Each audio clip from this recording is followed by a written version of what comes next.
Hola, muy buenas tardes amigos. Aquí nos encontramos listos para otro video de su canal La Meta es el Cielo. Y en este caso voy a hacer presencia de este pedazo del libro de José María Escrivá de Balaguer. El libro se llama ¿Es Cristo que pasa? Y voy a recurrir al índice. Voy a tomar el tema el matrimonio vocación cristiana, ya que estamos enfilados hacia ese punto. Comenzamos, disfruten.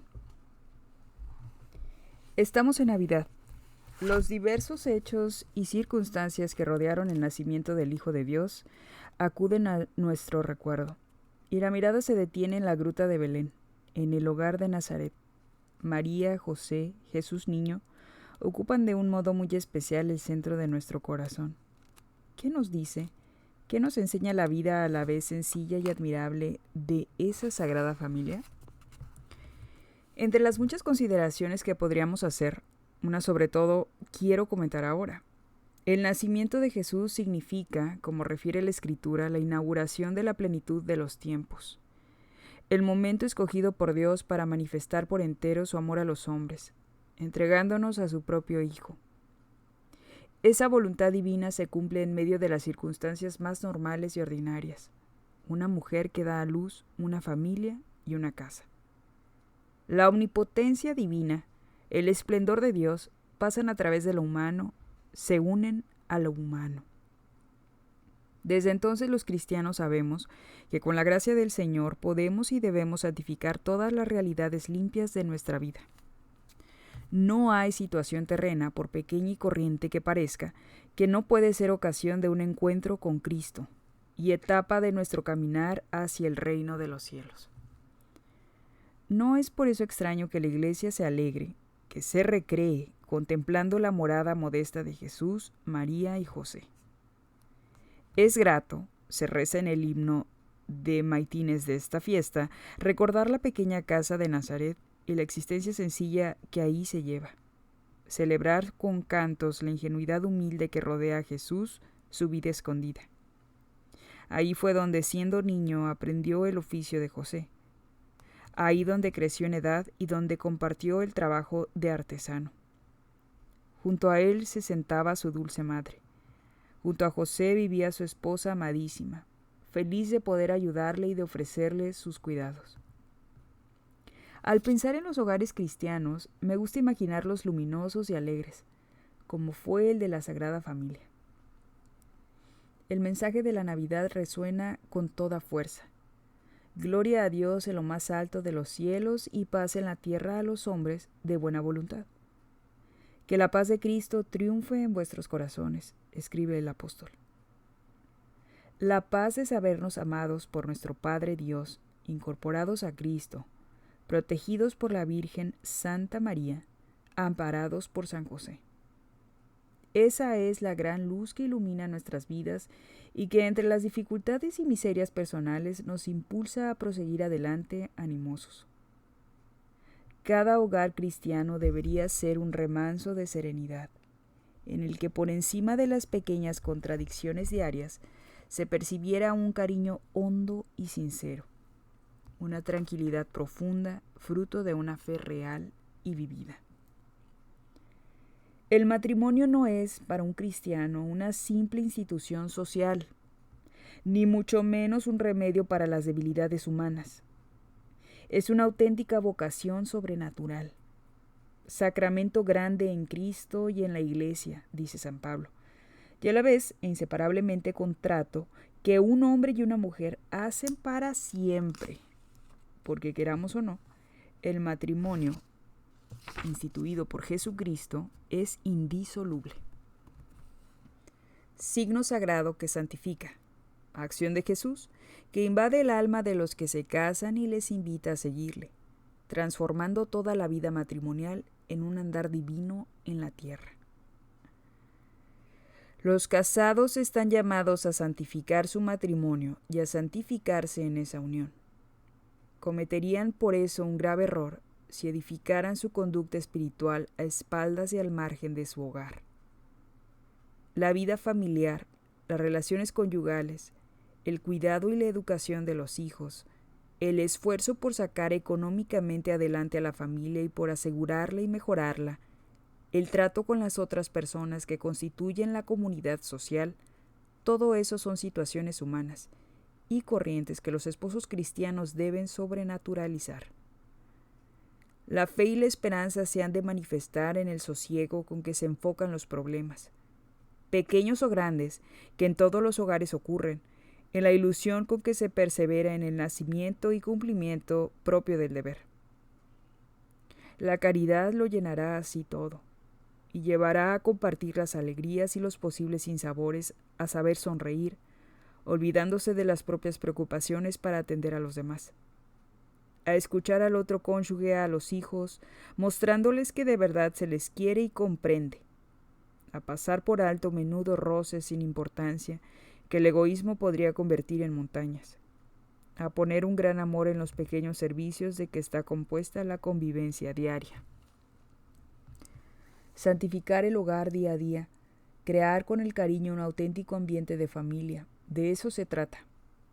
Para santificar cada jornada se han de ejercitar muchas virtudes cristianas, las teologales en primer lugar y luego todas las otras, la prudencia, la lealtad, la sinceridad, la humildad, el trabajo, la alegría. Hablando del matrimonio, de la vida matrimonial, es necesario comenzar con una referencia clara al amor de los cónyuges. Santidad del amor humano. El amor puro y limpio de los esposos es una realidad santa que yo como sacerdote bendigo con las dos manos. La tradición cristiana ha visto frecuentemente en la presencia de Jesucristo en las bodas de Caná una confirmación del valor divino del matrimonio. Fue nuestro Salvador a las bodas, escribe San Cirilo de Alejandría, para santificar el principio de la generación humana. El matrimonio es un sacramento que hace de dos cuerpos una sola carne. Como dice con expresión fuerte la teología, son los cuerpos mismos de los contrayentes su materia. El Señor santifica y bendice el amor del marido hacia la mujer y el de la mujer hacia el marido. Ha dispuesto no solo la fusión de sus almas, sino la de sus cuerpos también. Ningún cristiano esté o no llamado a la vida matrimonial puede desestimarla. Nos ha dado el Creador la inteligencia, que es como un chispazo del entendimiento divino, que nos permite con la libre voluntad, otro don de Dios, conocer y amar, y ha puesto en nuestro cuerpo la posibilidad de engendrar, que es como una participación de su poder creador. Dios ha querido servirse del amor conyugal para atraer nuevas criaturas al mundo y aumentar el cuerpo de su iglesia. El sexo no es una realidad vergonzosa, sino una dádiva divina que se ordena limpiamente a la vida, al amor, a la fecundidad. Ese es el contexto, el trasfondo en el que se sitúa la doctrina cristiana sobre la sexualidad. Nuestra fe no desconoce nada de lo bello, de lo generoso, de lo genuinamente humano que hay aquí abajo. Nos enseña que la regla de nuestro vivir no debe ser la búsqueda egoísta del placer, porque solo la renuncia y el sacrificio llevan al verdadero amor. Dios nos ha amado y nos invita a amarle y amar a los demás con la verdad y con la autenticidad con que Él nos ama. Quien conserva su vida la perderá, y quien perdiere su vida por amor mío, la volverá a hallar, ha escrito San Mateo en su Evangelio, con frase que parece paradójica. Las personas que están pendientes de sí mismas, que actúan buscando ante todo la propia satisfacción, ponen en juego su salvación eterna, y ya ahora son inevitablemente infelices y desgraciadas. Solo quien se olvida de sí y se entrega a Dios y a los demás, también en el matrimonio, puede ser dichoso en la tierra, con una felicidad que es preparación y anticipo del cielo. Durante nuestro caminar terreno, el dolor es la piedra de toque del amor. En el estado matrimonial, considerando las cosas de una manera descriptiva, podríamos afirmar que hay anverso y reverso. De una parte, la alegría de saberse queridos, la ilusión por edificar y sacar adelante un hogar, el amor conyugal, el consuelo de ver crecer a los hijos. De otra, dolores y contrariedades. El transcurso del tiempo que consume los cuerpos y amenaza con agriar los caracteres, la aparente monotonía de los días aparentemente siempre iguales. Tendría un pobre concepto del matrimonio y del cariño humano quien pensara que al tropezar con esas dificultades, el amor y el contento se acaban. Precisamente entonces cuando los sentimientos que animaban a aquellas criaturas revelan su verdadera naturaleza. La donación y la ternura se arraigan y se manifiestan como un afecto auténtico y hondo, más poderoso que la muerte. Esa autenticidad del amor requiere fidelidad y rectitud en todas las relaciones matrimoniales. Dios, comenta Santo Tomás de Aquino, ha unido a las diversas funciones de la vida humana un placer, una satisfacción. Ese placer y esa satisfacción son por tanto buenos. Pero si el hombre, invirtiendo el orden de las cosas, busca esa emoción como valor último, despreciando el bien y el fin al que debe estar ligada y ordenada, la pervierte y desnaturaliza, convirtiéndola en pecado o en ocasión de pecado.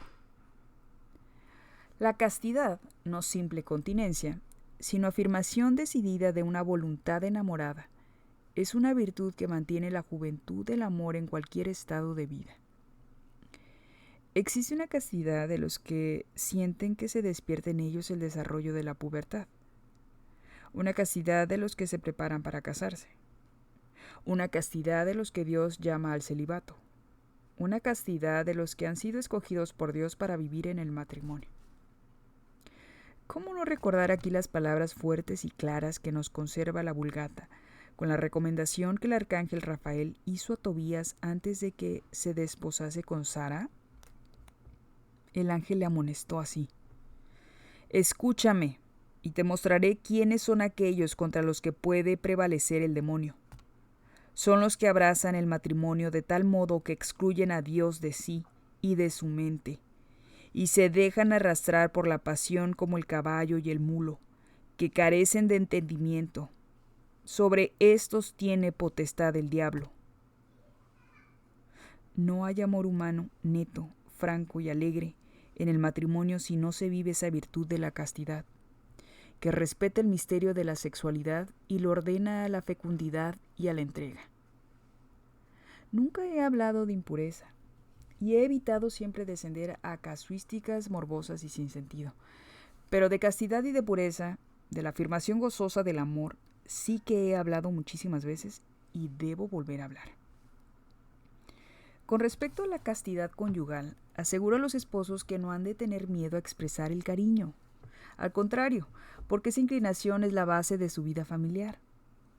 Lo que les pide el Señor es que se respeten mutuamente y que sean mutuamente leales, que obren con delicadeza, con naturalidad, con modestia. Les diré también que las relaciones conyugales son dignas cuando son prueba de verdadero amor y por tanto están abiertas a la fecundidad, es decir, a los hijos. Cegar las fuentes de la vida es un crimen contra los dones que Dios ha concedido a la humanidad y una manifestación de que es el egoísmo y no el amor lo que inspira la conducta. Entonces todo se enturbia, porque los cónyuges llegan a contemplarse como cómplices y se producen disensiones que, continuando en esa línea, son casi siempre insanables. Cuando la castidad conyugal está presente en el amor, la vida matrimonial es expresión de una conducta auténtica. Marido y mujer se comprenden y se sienten unidos. Cuando el bien divino de la sexualidad se pervierte, la intimidad se destroza y el marido y la mujer no pueden ya mirarse noblemente a la cara. Los esposos deben edificar su convivencia sobre un cariño sincero y limpio, y sobre la alegría de haber traído al mundo los hijos que Dios les haya dado la posibilidad de tener, sabiendo, si hace falta, renunciar a comodidades personales y poniendo fe en la providencia divina. Formar una familia numerosa, si tal fuera la voluntad de Dios, es una garantía de felicidad y de eficacia, aunque afirmen otra cosa los fautores equivocados de un triste hedonismo. No olvidéis que entre los esposos en ocasiones no es posible evitar las peleas. No riñáis delante de los hijos jamás, Les haréis sufrir y se pondrán de una parte, contribuyendo quizá a aumentar inconscientemente vuestra desunión. Pero reñir, siempre que no sea muy frecuente, es también una manifestación de amor, casi una necesidad. La ocasión o el motivo suele ser el cansancio del marido, agotado por el trabajo de su profesión. La fatiga ojalá no sea el aburrimiento de la esposa, que ha debido luchar con los niños, con el servicio o con su mismo carácter, a veces poco recio, aunque sois las mujeres más recias que los hombres, si os los proponéis. Eviten la soberbia, que es el mayor enemigo del trato conyugal.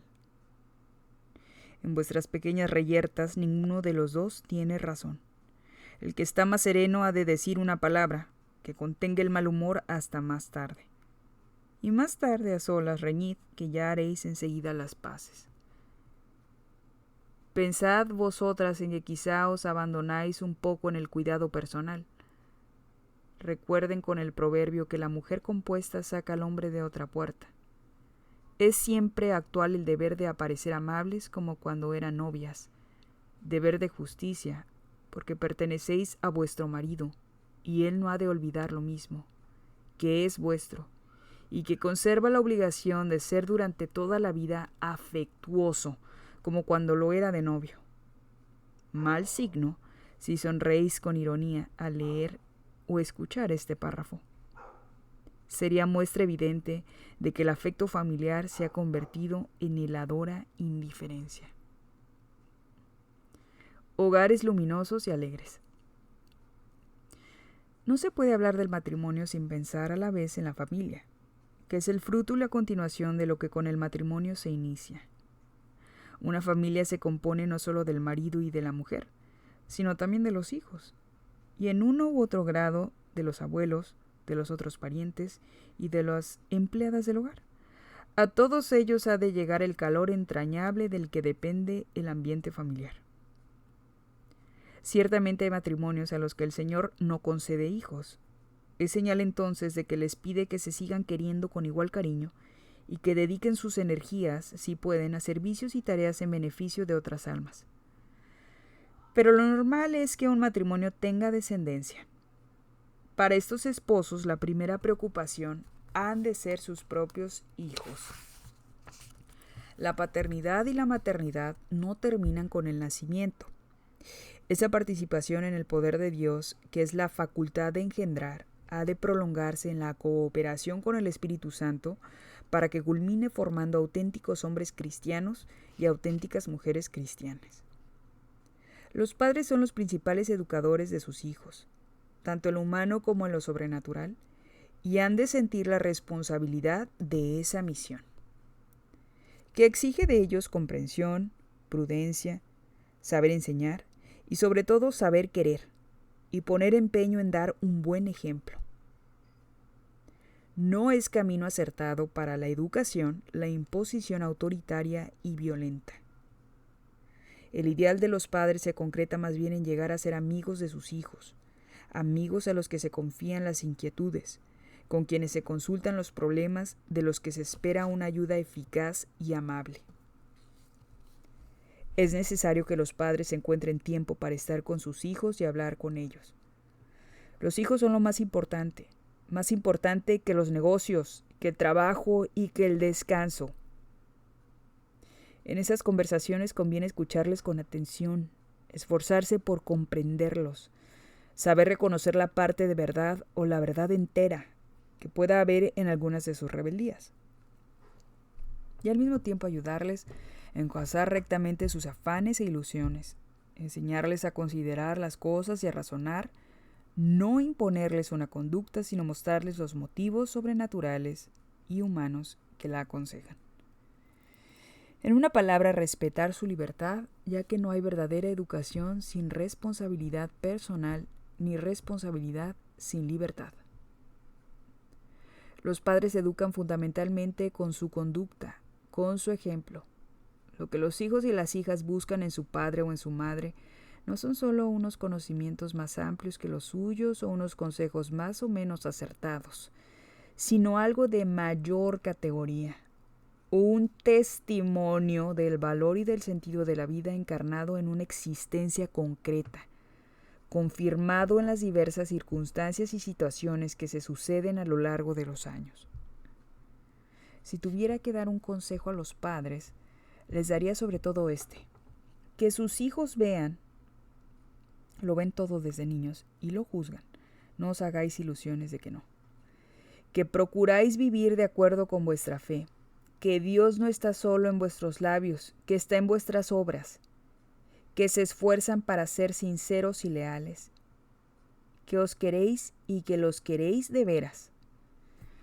Es así como mejor contribuirán a hacer de ellos cristianos verdaderos, hombres y mujeres íntegros, capaces de afrontar con espíritu abierto las situaciones que la vida les depare, de servir a sus conciudadanos y de contribuir a la solución de los grandes problemas de la humanidad, de llevar el testimonio de Cristo donde se encuentren más tarde en la sociedad.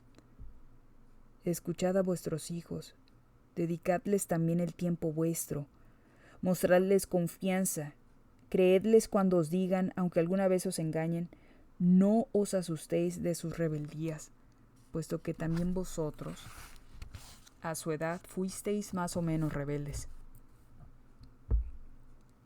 Salid a su encuentro, a mitad de camino, y rezad por ellos, que acudirán a sus padres con sencillez. Es seguro si obráis cristianamente así. En lugar de acudir con sus legítimas curiosidades a un amigote desvergonzado o brutal. Vuestra confianza, vuestra relación amigable con los hijos, recibirá como respuesta la sinceridad de ellos con vosotros. Y esto, aunque no falten contiendas e incomprensiones de poca monta, es la paz familiar, la vida cristiana. ¿Cómo describiré, se pregunta un escritor de los primeros siglos, la felicidad de ese matrimonio que la Iglesia une, que la entrega confirma, que la bendición sella, que los ángeles proclaman y al que Dios Padre tiene por celebrado? Ambos esposos son como hermanos, siervos el uno del otro, sin que se dé entre ellos separación alguna, ni en la carne ni en el espíritu. Porque verdaderamente son dos en una sola carne, y donde hay una sola carne debe haber un solo espíritu. Al contemplar esos hogares, Cristo se alegra y les envía su paz. Donde están dos, allí está también Él, y donde Él está no puede haber nada malo. Hemos procurado resumir y comentar algunos de los rasgos de esos hogares, en los que se refleja la luz de Cristo, y que son, por eso, luminosos y alegres. Repito, en los que la armonía que reina entre los padres se transmite a los hijos, a la familia entera y a los ambientes todos que la acompañan. Así en cada familia auténticamente cristiana se reproduce de algún modo el misterio de la Iglesia, escogida por Dios y enviada como guía del mundo. A todo cristiano, cualquiera que sea su condición, sacerdote o seglar, casado o célibe, se le aplican plenamente las palabras del apóstol que se leen precisamente en la epístola de la festividad de la Sagrada Familia. Escogidos de Dios, santos y amados. Esos somos todos, cada uno en su sitio y en su lugar en el mundo. Hombres y mujeres elegidos por Dios para dar testimonio de Cristo y llevar a quienes nos rodean la alegría de saberse hijos de Dios, a pesar de nuestros errores y procurando luchar contra ellos. Es muy importante que el sentido vocacional del matrimonio no falte nunca tanto en la catequesis y en la predicación, como en la conciencia de aquellos a quienes Dios quiera en ese camino, ya que están real y verdaderamente llamados a incorporarse en los designios divinos para la salvación de todos los hombres. Por eso, quizá no puede proponerse a los esposos cristianos mejor modelo que el de las familias de los tiempos apostólicos. El centurión Cornelio, que fue dócil a la voluntad de Dios y en cuya casa se consumó la apertura de la iglesia a los gentiles. Aquila y Priscila, que difundieron el cristianismo en Corinto y en Efeso y que colaboraron en el apostolado de San Pablo. Tabita, que con su caridad asistió a los necesitados de Jope, y tantos otros hogares de judíos y de gentiles, de griegos y de romanos, en los que prendió la predicación de los primeros discípulos del Señor. Familias que vivieron de Cristo y que dieron a conocer a Cristo. pequeñas comunidades cristianas que fueron como centros de irradiación del mensaje evangélico, hogares iguales a los otros hogares de aquellos tiempos, pero animados de un espíritu nuevo, que contagiaban a quienes los conocían y los trataban. Eso fueron los primeros cristianos, y eso hemos de ser los cristianos de hoy, sembradores de paz y de alegría, de la paz y de la alegría que Jesús nos ha traído.